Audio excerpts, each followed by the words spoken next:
Hello everybody, Ray Garner with Garner's Games, here to do my weekly comic review. This week, X-Vengers Assemble, which is actually the Avengers. As we'll find out as we look through this book. Now this is brought to us by Jason Lowe, and I'm going to probably butcher the penciler's name here, but we're going to try. Sergio Davila, I think that's pronounced. His last name is Davila. Anyway, we get starting with our lineup of our Avengers. And it's Moonstar, Hawkeye, Vision, Variable Man, Water Widow, Cannonball, and Shang-Chi. That's our 7 Avengers. And we start with a pretty neat, in my opinion, touching scene of them going to a memorial for all the Avengers that have passed. Got a big statue of Cap. And then it's got a wall of remembrance, much like the Vietnam Memorial. And it's pretty solemn affair where all the members are there. And we kind of get a little bit of a walkthrough of who they are and what's going on. But they're basically trying to work with both the surviving, I guess you'd say humans, but they're still trying to be the Avengers, protecting the whole world, but also dealing with a Revelation and his nation, I guess you'd call it.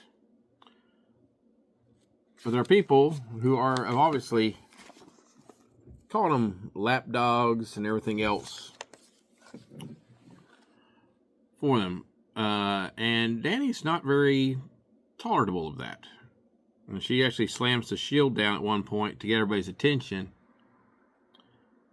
And she makes a statement. She's like, I was with him in Washington, kneeled by his side in his final moments. And she's talking about Steve Rogers. As he basically asked her to pick up the mantle and keep the Avengers going and keep the dream alive. And she said, and I vowed to uphold that promise until I die. And of course, they're saying she's not worthy of the shield. You're not Captain America. Not my Avengers. And Vision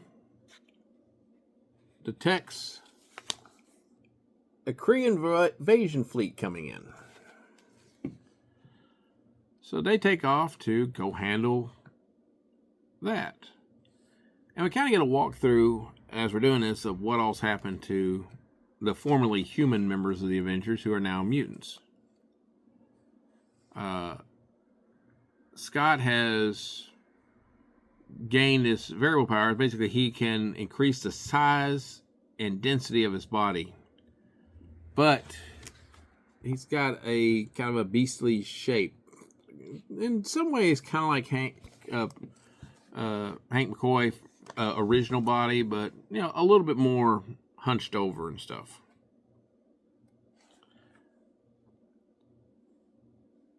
Where is it where we actually go through everything?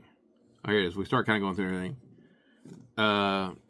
Natasha, who's the Water Widow, after her mutation kicked in from the gene bomb, her body was transformed into water. And it took her a bit to, basically with Danny, to help learn to control and reshape her body. Shang-Chi, when she met him, he has already started relearning his stuff because his body apparently became so innately powerful that it shattered almost anything he touched as if it was glass. And Vision was heavily infected by the technovirus. Unfortunately, though, his daughter, Vi, who I'm actually not familiar with, was not able to make the transition with the virus. I don't like the deal. It's like, Hawkeye is still Hawkeye. Just with more arms. They quickly face the invasion. Danny uses her Mirage power to have the Supreme Intelligence appear to be getting on to the Accuser, which lets her blindside him with the shield. I like the fact that they're not having her like, like she's skillful, but like not Stilo, where she's just throwing the shield and it's bouncing wherever she wants it. It's just a psychophysically charged shield. So she's using part of her powers to increase the power of everything. And of course, Cannonball is just Cannonball. At the end, once they've stopped the invasion, which only takes a handful of pages, they're approached by members of Revelation's group, and including Sunspot.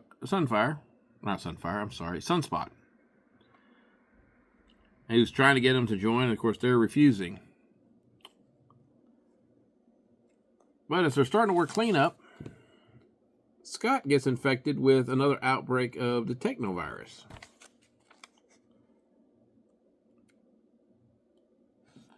And as they're on the verge of coming to blows over all of it, Danny's even asking Doug, he's like, I know you're watching all this, but it looks like Scott's not going to make it as we end the issue. And find out what's going on next. And unfortunately, we get no little preview or anything about what's going to happen. Let's see if we have anything in the very back here. No, this is all the number ones. Oh, we do have a nice cover. That's a cool cover. I'm going to say hands down, this is my favorite book so far of the Age of Revelations book. I like the fact that it's really basically, I wouldn't say legacy heroes, but people who were important in Doug's life doing important things now. Basically New Mutants taking the role, like Danny Moonstar being the leader of the Avengers, trying to fill Steve Rogers' shoes, trying to hold things together in a world turned upside down by, Doug Ramsey. So I like that. I like the fact that certain Avengers just were able to adapt and keep going. Natasha and Clint, that makes total sense for them. Shang-Chi being able to control his mutations. I mean, it's a guy who controls his entire body. So learning to control a new power in his body doesn't seem like that much. Scott, continuing to show the heart of a hero, even though he's, grotesquely mutated in his opinion. And so I really, really like that. And the fact that they're trying to uphold the good and do what the Avengers are supposed to do, regardless of what else has happened in the world.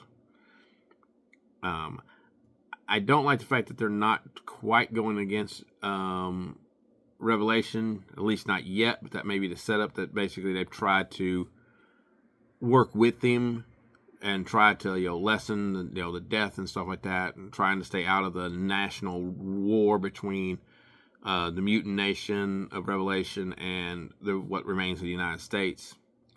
So that's pretty cool. But all in all, this is the most enjoyable read I've had so far in Age of Revelation. So I think it's going to be a great book, and I think people should check it out. And I'll see you next week. Avengers Assemble.